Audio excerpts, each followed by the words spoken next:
Hi everybody, and welcome to my video on how to write an excellent research paper. The first thing I want you to do, if you haven't done it already, is go into the research paper folder or go under the content tab in our class and look in the research paper section of that and find, take a look at through everything that's available in there. We've got these instructions, we've got the annotated bibliography and research paper drop boxes. We've got handouts on the annotated bibliography, how to use the cite tool, and all this stuff.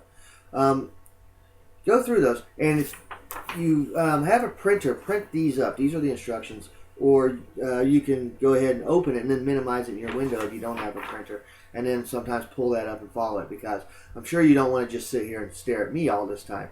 I mean, I know I'm a handsome fellow and everything, but you may want to follow along on this as we go along. So, in fact, go ahead and open that. Hit the pause button if you have to, and open this program or print this up, and then we can go from there. Okay, so I'm hoping that you've printed up these instructions, or you've at least got them on your computer so you can look at them. And take a look at the very top. There's the timeline. So I'm going to put that here. It's the timelines right here. And if you follow this timeline, because the way this is designed is that this video, in conjunction with these instructions, should be good enough to give you everything you need to know on how to do your research paper well. So if you look at the top, there's a timeline there. And notice that the very first assignment is to submit an annotated bibliography in the D2L Dropbox. There is a separate Dropbox for the annotated bibliography that is separate from the actual research paper itself. And that's your first assignment. If you look in the folder, you will see in there, you will see the annotated bibliography information. You got something from IUPUI, and you've got something in there from the Purdue OWL. But take a look at the sample annotated bibliography English 1102 that I've got there. Now, granted, that's an 1102 example, but it serves the purpose that I'm trying to get at, which is to show you what an annotated bibliography looks like and what my expectations are. And when you open that, you're going to see how it's set up. Now, I am going to make a separate annotated bibliography video, so I'm not going to go too much into detail on annotated bibliography here, because that separate annotated bibliography video will be what you need to help you make up an annotated bibliography that will be so staggeringly good that I can't help but to give it an A. So, pay attention to that sample handout. Also look at the others. You also have, in addition to this, you have, if you still have your My Blank English book from your English 1102 class, or you have the Purdue OWL that you can visit online that will tell you more about the annotated bibliography. So there should be plenty of resources there. You also, if you are on campus, have the option of going to the Writing Center and having Mr. Preston and his staff look that over for you and help you with that. You also have our librarians. The library at Darton State College, those librarians will show you how to use that cite tool, and they'll help you put together a good annotated bibliography also. So you've got me, you've got the Writing Center, you've got the library, you've got the video I'm going to post, you've got the other, what is the word I'm looking for here? You've got the other resources, the written resources and the online resources as well to help you with that annotated bibliography. About a week later, you're going to have your first draft of the research paper in the D2L Dropbox. So you will need to submit a first written draft. You should have written a research paper in English 1102. You've also got the My Blank English book with sample 1102 research essays, and you've got this first draft you're going to do. If you do a first draft and it's not really good, I can help you make it better. It's important that you stay on schedule. If you want to be a student who wants to wait until the very last minute to write this research paper, good luck on your grade, because I will grade your essay based on the quality of the essay. And the quality essay is not going to be so good if you haven't gotten input from me or from the Writing Center to help you with that essay to make it better. So stay on schedule here. So for a week or so after that, I'm going to try to give comments. If this is a really big class, it may take me a little while, because I can only get through about 4 or 5 essays a day. If it's a small class, it might not take so long. But the truth is, I go through your draft and I make comments all over it. And I will show you how to get those comments out of the essay so that you can see what it is I want you to do. So I'll give you comments, and then you'll have time, and it looks like you're going to have plenty of time based on what I'm seeing here.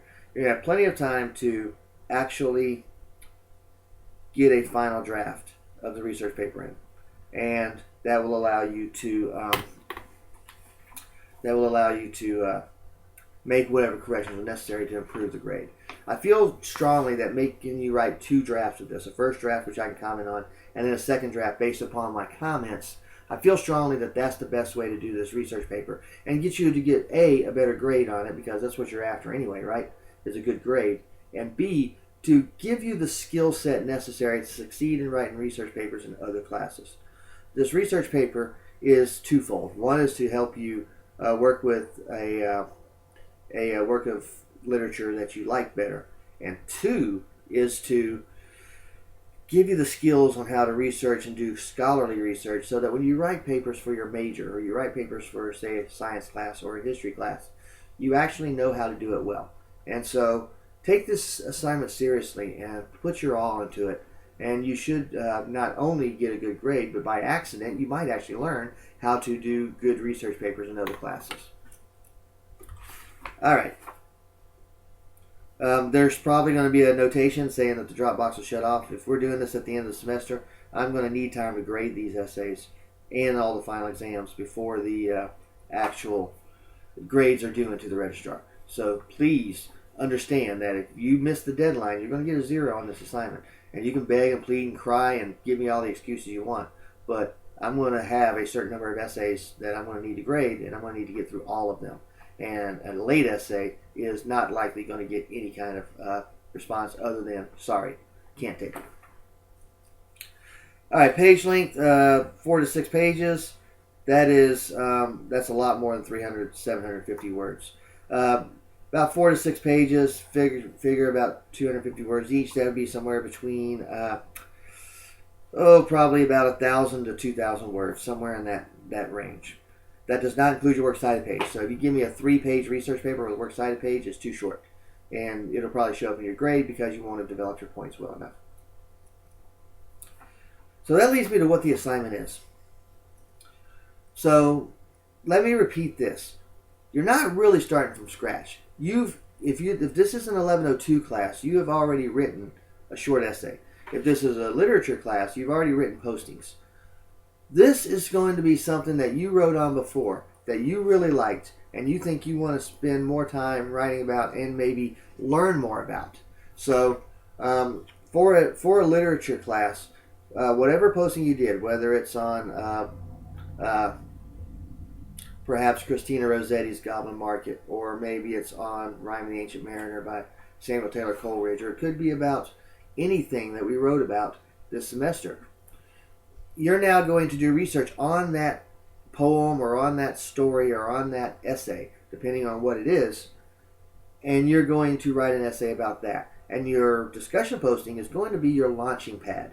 You've already written something about your topic. Now you can go ahead and add research to that and expand upon that. Because in these postings, I only require a couple of paragraphs. Now I'm going to require many pages. So the little bit that you said in the posting is a good start, but it's not going to be enough to sustain a research paper.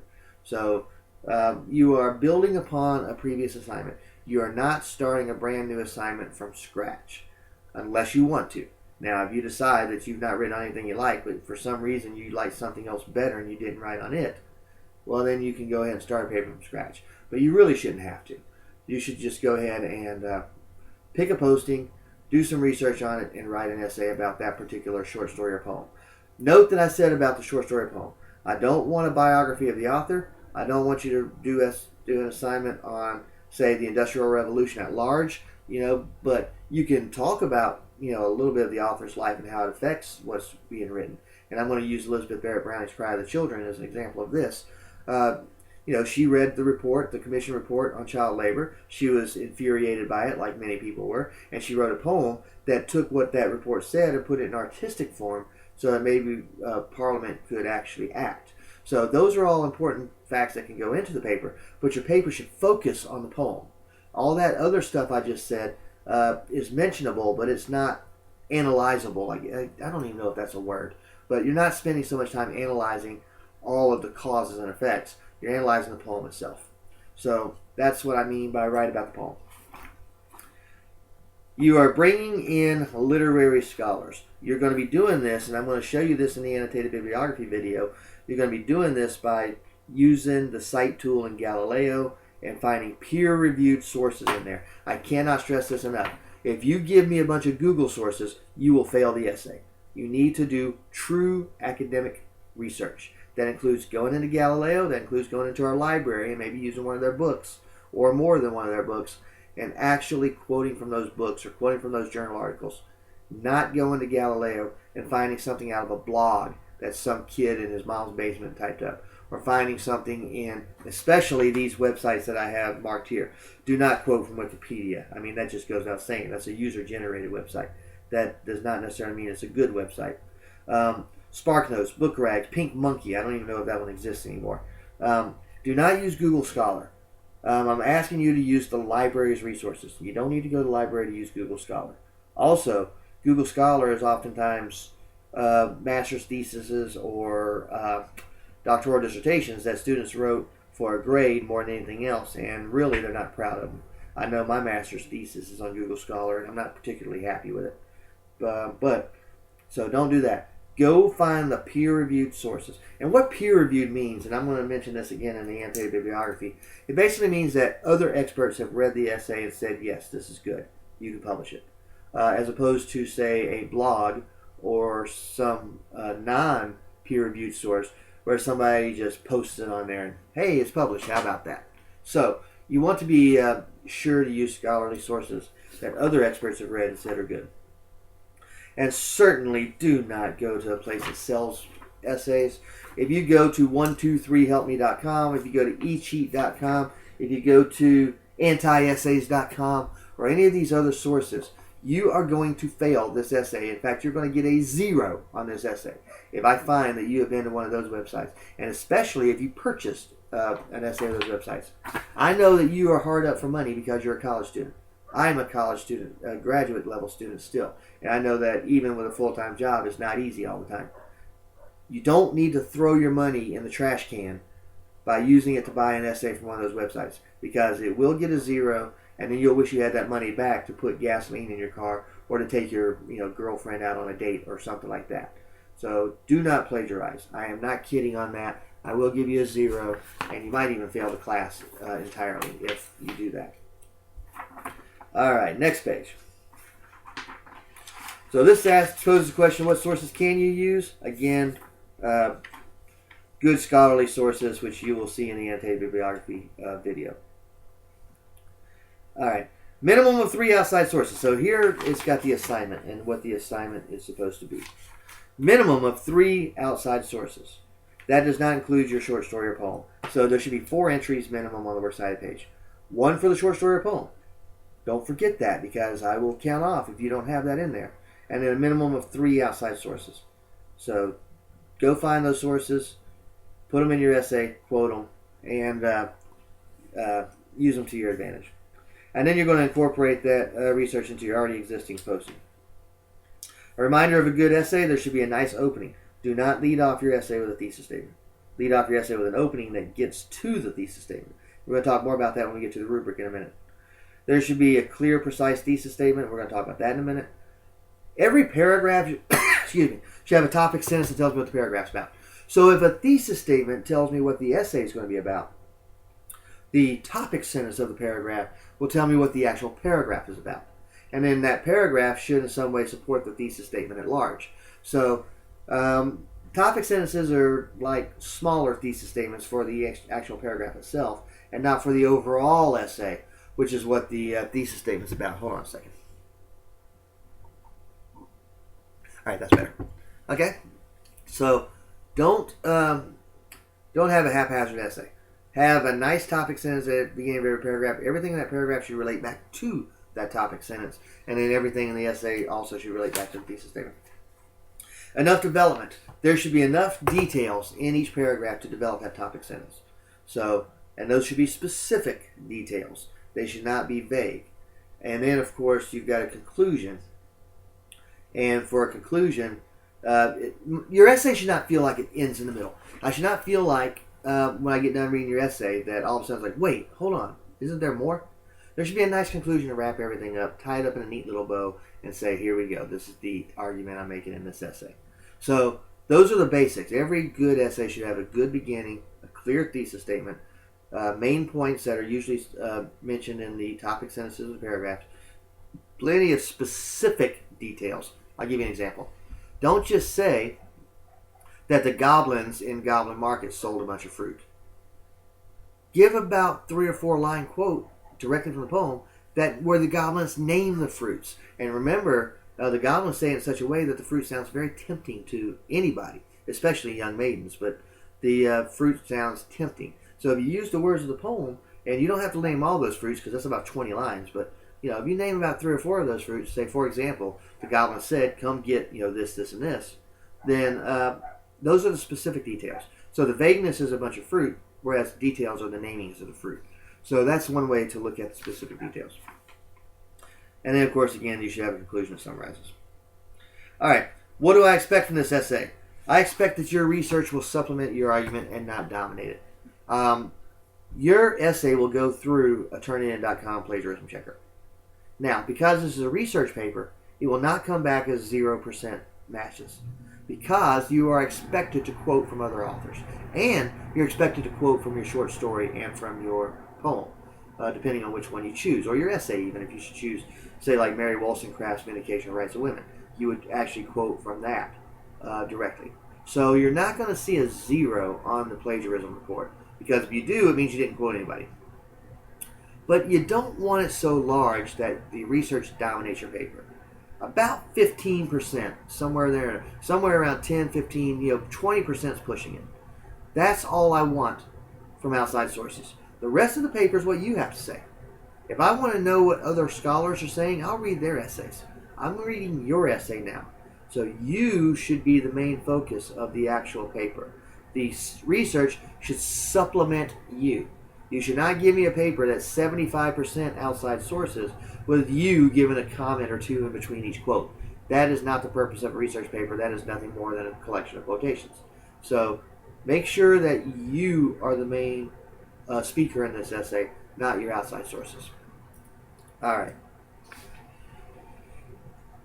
I want this to be an analysis or an argument of some sort. Do not give me a story summary. We've talked about this with the discussion postings already.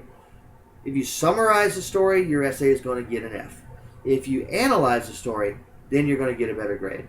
So don't just summarize. Don't say, Goblin Market opens up with 2 young ladies by a river, and they hear goblins running by selling fruit, and the goblins name the fruit. And one sister warns the other, please do not eat the fruit, because remember what happened to Jenny and how she died after eating the fruit. But Laura doesn't listen. Laura goes and buys the fruit. And so she doesn't have any money, but the goblins say, it's okay, give us a lock of your... If you give me that essay, that will fail. I want some sort of an analysis that will explain your chosen poem or your chosen story. Foreground of your paper in logos, not ethos or pathos. If you are not familiar with Aristotle's 3 modes of persuasion, he says there are 3 ways that people try to persuade. One is pathos. And pathos is emotion. It is when you start trying to stir up anger, stir up hatred, or try to get people's hearts to melt and try to influence them that way. Pathos can be good or bad. Then there's ethos. Ethos is ethics of the speaker. This is, listen to me, I'm a good person, I would not lie to you. I would tell you the truth. I also like to categorize expertise under ethos as well, where you say, hey, look, I've been there, I've done that, I've got the t-shirt, now listen to me, I will explain the truth to you. You don't want too much of either one of those in your paper. You can have a tiny bit, but not a lot. What you need to do is logos, which is logic, which means you take evidence and you present the evidence to the reader and say, based upon this evidence, you need to come to this conclusion. Of course, you're not going to use the word you in your essay, of course, but, excuse me. So logos is the goal here. You want to use logic to present evidence and say, based upon this evidence, one must come to a certain conclusion. That is the mode of persuasion that we are trying to use in this essay. Not get angry and believe me, or, oh, I'm a good person and therefore you must trust me. I do expect direct quotes. That is from both your outside sources and your story or your poem.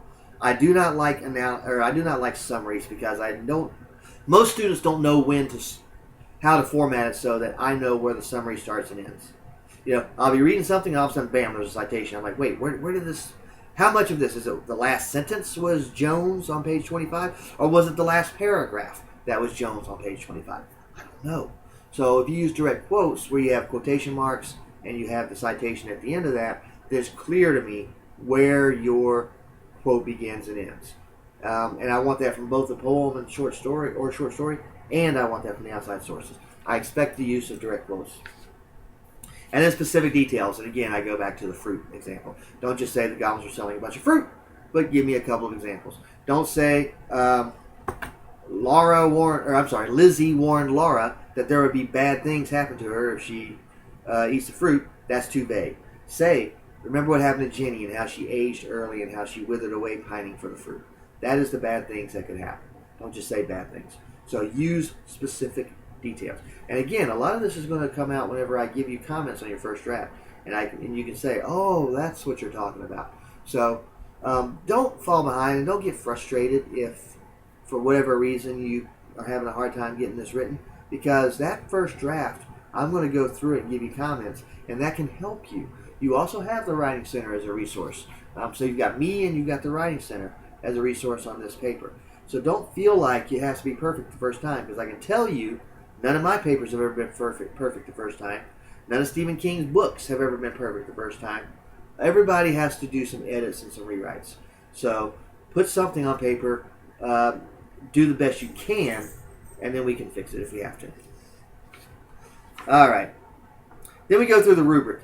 This rubric details step by step what it is that I'm grading you on. Just like my expectations up here, what I expect from this essay details step by step what my expectations are.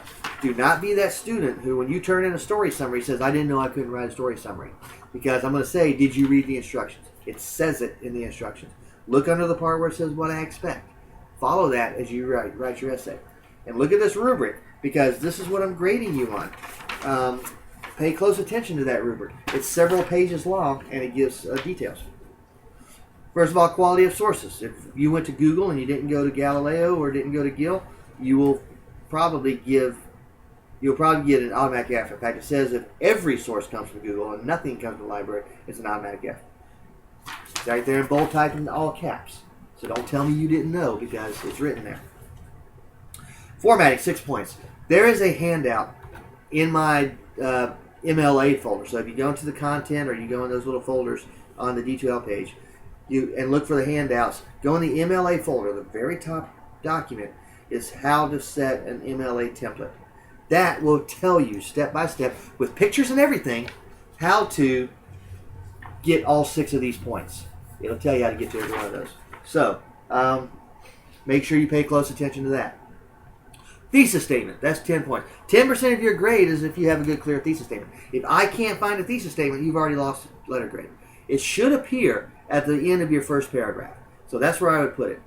Your thesis statement should be, and it's all bullet pointed here, clear. I should know which paper it's going to be about when I read it. Spoken with conviction. Don't say things like I think, I believe, or maybe, or perhaps. Say what you have to say and mean it. Say it like you really mean it. It is not a thesis question. We are not playing Jeopardy here. This is a thesis statement. So say it in the form of a statement. Don't form it in the form of a question. And again, it should be at the end of the opening paragraph. Just like you wouldn't go to the gym and immediately start lifting the heavy weights, you'd want to do some cardio and some stretching first. Or just like in a song, you don't immediately hit the main point. You have some kind of a build-up, usually an instrumental build-up or something like that. Same thing with your essay. There should be some build-up at the end of the first paragraph where I'm going to look at your thesis statement. You can also do the 3-pronged thesis statement if you like, where you have your thesis and then your 3 main points, or your 4 main points, or whatever it is. That can help you as you write your essay. What I mean by that might be something along the lines of, Cry of the Children is a great poem to capture the abuses that the children are experiencing in the mines and factories because, 1, 2, 3. Those 3 things. Then as you're writing your essay, you go back to your thesis statement. Oh, 1. Okay, the first thing I got to discuss perhaps is the physical abuses that the children are experiencing. Okay, you talk about that. Part 2, once you get done talking about that, oh, their loss of faith in God. Okay, well, let's talk about that a little bit. And then you give me 2, 3, or 4 paragraphs, whatever, on that. And then you go to the third one, and so on and so forth. So a good thesis statement can be the great start. Organization and structure, this is where the whole introduction, middle paragraphs, and conclusion come in. So if you're missing your conclusion, you might get 10 out of 15 on the structure part.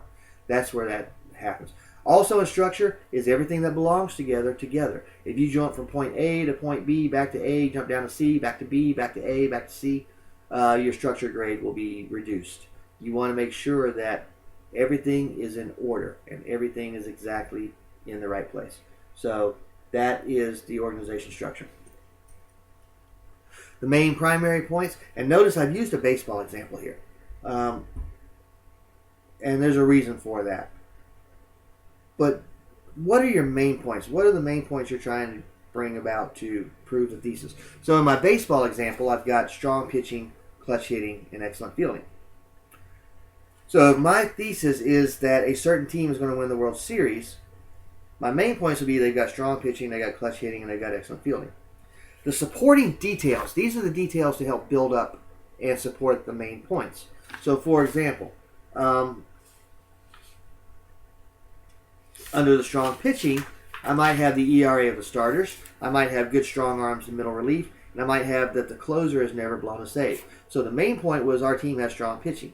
Well, how do you know that? Well, let me give you these details. The ERA, the middle relief, and the closer not blowing a save are the details to back up the strong pitching. Think about that with your essay. So if your main point in, let's say, Cry of the Children is that the children have lost their religion because of their abuses, the main details are they keep praying and yet they still have to keep going to work. They think that dying is a better option than living and continuing to suffer these abuses. How can there be a God that hears us when we're in our factories and the machinery is so loud that our boss standing 15 feet away from us can't hear us? How in the world is God in heaven with the angels surrounding him and singing going to be able to hear us as well, if there is such a thing as God? So those are the details that would back up your loss of religion or loss of faith in God part of Cry of the Children. Quotations formatting and quotations usage are two different things. The formatting is, remember, you should have learned this in 1102. Go back to your My Blank English book. Go into the Purdue Owl. Go into wherever you need to find the actual formatting here, or the ways to format a quote. Remember, if it's 3 lines or fewer, you're going to do a short quotation format. If it's 4 lines or more, and that includes poetry and prose, you're going to do a block quote. Don't remember what that means? Go back into the My Blank English book. Go into the Purdue Owl. Go into I've got that poetry handout that I gave you for the poetry. So go into all of those things and see what I mean by formatting. This citation is also this. Remember, in MLA format, the only thing that goes in those parentheses is the last name of the author and the page number. Not the word page, not a comma. Don't give me... I have seen students that will put their entire entry from the Works Cited page in the citation, which is a big no-no. Just cite properly, and you'll get the full credit on the quotes formatting, as long as the quotes are also formatted properly. Then the use of quotations. This is where we come into the whole, did you throw in a quote because I asked for quotes, or did you use your quote wisely? That is a question that needs to be answered in the quotations usage part. So if I'm reading and I see a quote and I'm like, I have no idea why this quote's here, you'll lose points in that section. If you smoothly integrate your quote in, and look at the incorporated research slideshow in that research paper book thing. Also look at the My Blank English book. Find out how to actually take a quote and make it work for you, rather than have a quote just all of a sudden appear in a paper and I have no idea why it's there. So that is the quotations, or the use of quotation section. The works cited. If you do your annotated bibliography the right way, you can take that annotated bibliography and turn it into a perfectly formatted works cited page. This should be an easy 10 points. if you don't turn in an annotated bibliography, then I'm not going to be able to look at it and tell you what you need to change in order to get a full credit on the works cited page. So don't miss that annotated bibliography section of the homework. This means are the entries in alphabetical order? Is all of the entries quoted in the paper? Is everything that's quoted in the paper represented on the works cited page? So if you're missing Jones on your works cited page, you would lose points in that part. Are the entries in alphabetical order? Are the entries a hanging indent? What does that mean? Go to the handout that's actually in the research paper one, and the handout is titled Using the Cite Tool and Creating a Hanging Indent. The title tells you what you need to know to use that cite tool to your advantage and to create a hanging indent so that you actually have it formatted correctly and you get the full credit. So use those handouts in that research paper and in the MLA folders to help you with these assignments. So, and again, I've got it step by step. What goes in there? What should that page look like? And then finally, the last one is the surface errors. Notice that I've got a listing of some of them. These are not the only errors, but these are the ones I see most commonly. The spelling errors, the agreement errors, the consistency in verb tense. Also, that use of the word you.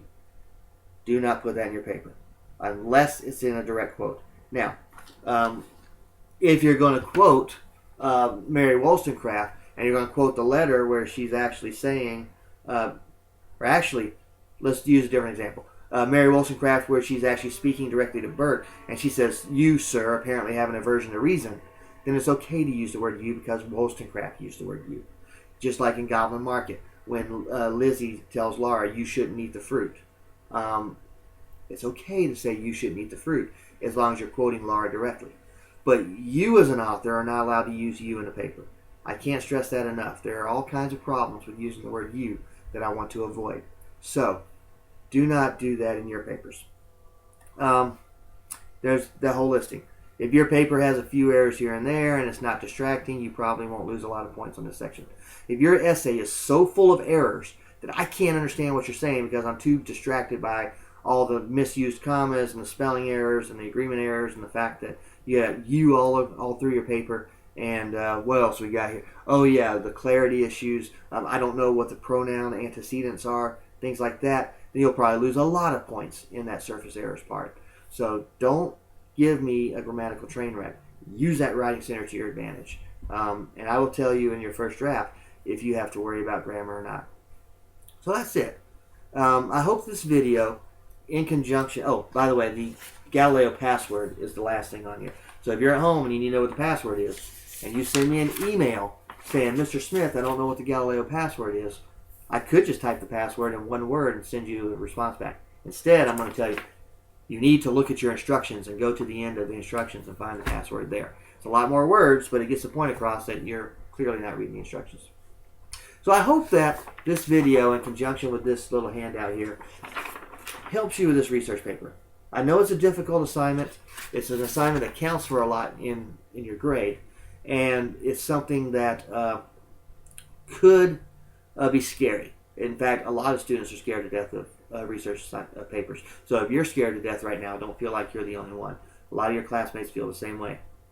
But I've tried to give you enough resources to help you with this, and I'm available. Send me an email and say, "Mr. Smith, I still don't understand how to do a block quote," or "Mr. Smith, I can't figure out why I can't, incorporate this quote the way I want it to. It's a great quote, but how can I use it?" Something like that.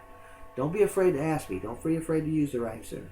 These are all resources that are available to you to help you write better research papers, not only in my class, but in other classes. Take those handouts that I've got in research paper and MLA folders, print up hard copies of them, or save them to a flash drive. You're allowed to do that as long as you don't try to sell them for money. Because if you try to sell them for money, I'm going to come after you for copyright infringement. But use those. Use those in your history class. Use those in your whatever your major is. Use them when you go to your four-year school and some teacher with a bow tie on and a snooty accent says, "You must do a research paper in my class." Use this stuff. That's what it's there for. I hope you still got your MyBlank English book. Use it for the rest of your college career, not just at Darden or what will soon be Albany State. So, that's it. I hope you enjoy this assignment, and I hope that you do well, and I hope that you'll, use whatever resources are available to you in order to do well. And on that note, happy researching and happy writing.